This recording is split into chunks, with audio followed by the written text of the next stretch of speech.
Have you ever wondered how similar the creation stories in the Sumerian Tablets and the Bible are? In the beginning there was, well, what exactly? That is the question that has intrigued humanity since the dawn of consciousness. Two of the most ancient records of humanity's quest to understand our origins are found in the Sumerian Tablets and the Book of Genesis in the Bible. The Sumerians, one of the earliest civilizations in recorded history, left us with detailed inscriptions on clay tablets.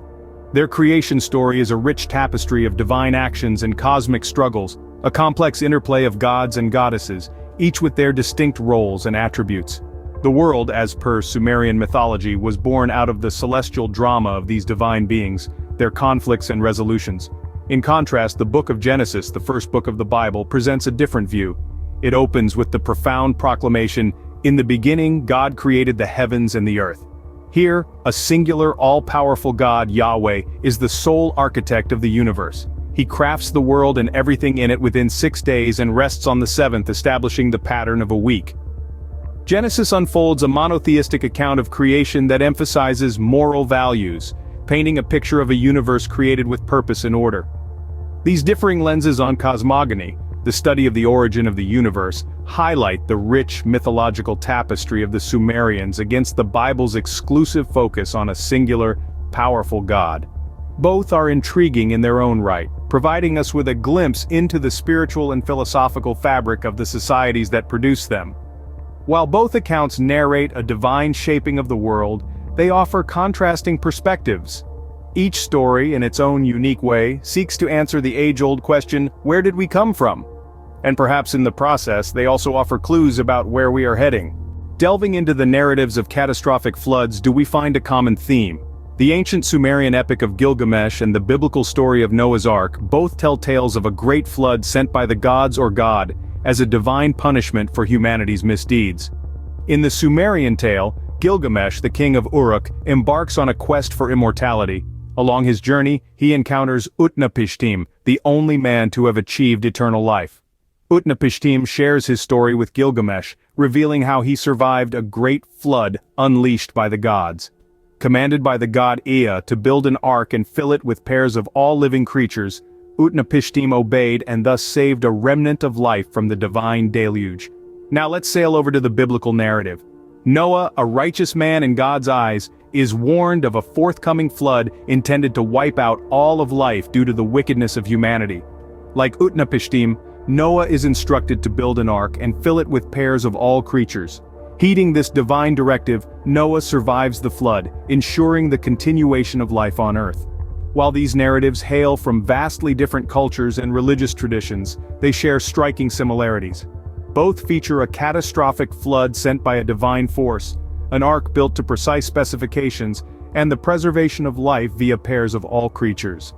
These parallels hint at a universal theme of survival and divine intervention, a testament to humanity's enduring spirit and resilience in the face of overwhelming adversity. Yet, the differences in these stories reflect unique cultural and religious perspectives. They tell us about how these ancient societies viewed divine power, human morality, and the relationship between gods and humans. From the Sumerian Pantheon's decision to send a flood, to the monotheistic God's similar decision in the Bible, we see the divine response to human behavior. These stories, though different in their details, hold a shared theme of survival through divine intervention. How do the gods of Sumeria stack up against the monotheistic God of the Bible? That's the question we're delving into in this chapter. The Sumerians, one of the earliest civilizations, had a pantheon brimming with gods and goddesses. These divine beings, each with their own powers and domains, were deeply woven into the fabric of Sumerian society. Every city had its own patron deity, every natural phenomenon was attributed to a divine action. It was a world where the divine and the mortal realms were intricately linked. A cosmos teeming with gods who were as flawed and unpredictable as humans themselves. In stark contrast, the Bible presents a singular, all-powerful God. This God of the Bible, Yahweh, is the sole creator and sustainer of the universe, a God who sets moral laws and judges human actions. He is a God of covenant, who establishes a profound relationship with his chosen people, guiding them, protecting them, and at times, chiding them. All worship, all devotion is directed towards this one God. This monotheistic vision where the divine is distilled into a singular entity is a radical departure from the myriad gods of the Sumerians. Interestingly, the Sumerian Pantheon was not devoid of hierarchy.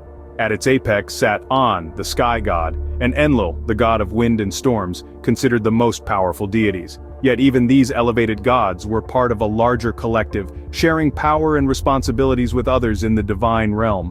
The Bible, on the other hand, consistently upholds the supremacy of Yahweh, presenting him as the only true God who brooks no rivals. He is a God of justice, mercy and love, but also a God of wrath, who punishes those who defy his commandments. The contrast between Sumerian polytheism and biblical monotheism paints a vivid picture of diverse religious beliefs. It's a fascinating exploration of how different cultures perceive the divine, the roles they assign to their gods, and the ways they seek to connect with these divine entities. Each approach in its own way is a testament to the human quest for understanding, meaning, and connection in a vast, mysterious universe. Can we trace a link between Sumerian tablets and the Bible through the Book of Enoch?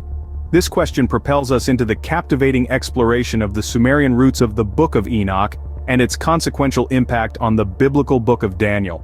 The Book of Enoch, an ancient Jewish religious work, ascribed to Enoch, the great-grandfather of Noah, serves as an intriguing conduit, connecting the rich mythology of the Sumerians with the foundational texts of early Christianity. It is within these pages that we begin to see the vibrant interplay of cultural and religious traditions, a testament to the enduring power of these ancient narratives. The Book of Enoch not only enriches our understanding of Sumerian and biblical texts but also challenges us to reconsider the origins of certain influential works. In the end, the Book of Enoch acts as a fascinating bridge, linking these ancient narratives. How does the historical accuracy of Sumerian king lists compare to biblical genealogy? As we navigate through the past, we encounter diverse records of human lineage. The Sumerian king lists, for instance, chronicle an unbroken succession of rulers, some reigning for tens of thousands of years, extending back into a mythical past. They present an intriguing puzzle, challenging our understanding of human history and longevity. On the other hand, biblical genealogy, as depicted in the book of Genesis, provides a more familiar narrative. It traces the lineage of humanity from the first humans, Adam and Eve, through a series of generations leading up to historical figures like Abraham and Moses. Comparing these two, we find stark differences. While the Sumerian king lists include semi-divine kings reigning for millennia, the Bible depicts human lifespans gradually decreasing from Methuselah's record 969 years to more typical spans of human life. These disparities raise intriguing questions. Do the Sumerian king lists reflect a different understanding of time, or are they symbolic, representing the perceived significance or influence of these kings? Could the biblical genealogy have been influenced by Sumerian accounts, or did it develop independently? Such questions, while complex, are not insurmountable. They invite scholars to engage in comprehensive analysis, incorporating archaeological findings and comparative mythological research. These discrepancies invite us to delve deeper into the complexities of interpreting ancient texts. How does the authority and authenticity of the Bible fare in light of the Sumerian tablets? A question that stirs the pot of scholarly debates and spurs us deeper into the labyrinth of ancient narratives. The Bible, venerated by billions, is often perceived as an absolute pillar of truth and morality. Yet when we peer through the lens of the Sumerian tablets, older by a millennium, we uncover a new perspective. The Sumerian narratives, etched in cuneiform, offer insights that challenge and complement biblical stories, stirring a whirlpool of interpretations and criticisms. So, let's dive into these debates. Some scholars argue that the Bible, particularly the Old Testament, borrowed heavily from Sumerian tales. They point to striking similarities between the Sumerian creation myths, flood stories, and divine pantheon, and their biblical counterparts. Others, however, caution against oversimplification, emphasizing the unique cultural, religious, and philosophical contexts that shape these narratives. These debates extend to the very origins of the Bible. Was it a divine revelation, as traditionally believed, or a product of human ingenuity, influenced by older civilizations like the Sumerians? The jury is still out, and these questions continue to fuel research, discussions, and sometimes controversies. Yet the aim here is not to undermine the Bible's authority or authenticity. Instead, it's about appreciating the complexities and nuances of these ancient narratives. These debates enrich our understanding of these ancient narratives and their significance in both religious and historical contexts.